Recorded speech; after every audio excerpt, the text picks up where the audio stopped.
St. Lucia has acquired a considerable financial boost of over $1 million USD through the Green Climate Readiness Project grant.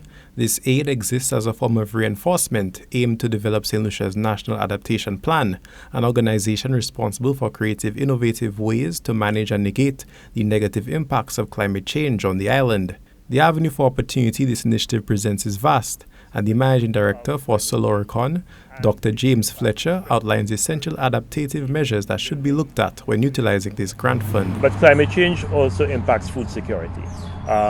We have much hotter temperatures now. We have longer dry spells. So for a country like ours that depends mostly on rain-fed agriculture, there's not a lot of irrigation, drip irrigation on our farms, so our farmers depend on getting rainfall for their vegetables and their tree crops. If you have a situation that's being caused by climate change where you have more variability in your water cycle, so you have longer dry spells, when you get rain, you get flooding. That is just as bad for your crops as not having any water at all. So you have to look at making your agriculture more resilient. So part of the adaptation, I would hope, would be to look at food security. Dr. Fletcher highlights the issue of water scarcity on the island, especially as the island's dry season period increases. Another part is what I just spoke about, water.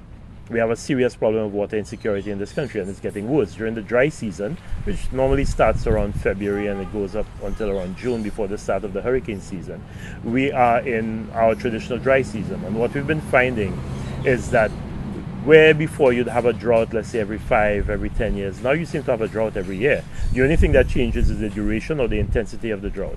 So that has serious impacts for water security for people who live in certain parts of the island who don't get water. And if you don't get water, if you don't have water, running water in your taps, that can lead to all sorts of problems, social problems, hygiene problems, health problems. Even schools sometimes have to be suspended and ended for the day because there's no water in the school.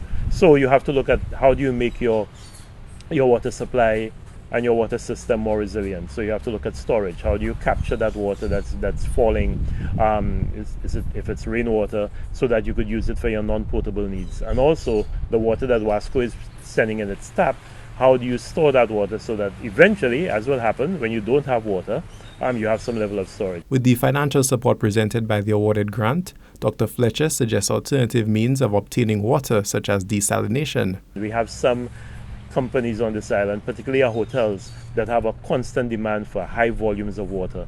Can we look at desalination for them, particularly the hotels in the north of the island, so that if we have desalination done properly and maybe fueled by renewable energy, so it's not as energy intensive as if you're using fossil fuels, diesel, to generate the electricity to do the desalination, and you're able to dispose of that brine far enough out so that you're not affecting your nearshore habitat, then it means that your hotels can come off your municipal water supply. So the water that would normally be going to your hotels can now be shunted somewhere else to residents. So there are a lot of things that can be. Our watersheds, we have 37 watersheds on this island. More than half of them are not functioning properly. Some of them are completely dysfunctional because of poor land use practices. So if you're talking about adaptation, you have to look at land use. With the significant boost provided by the Green Climate Readiness Project grant, the Managing Director for Soloricon believes that in order to adapt to the negative impacts of climate change, St. Lucia must invest in avenues such as water and food security.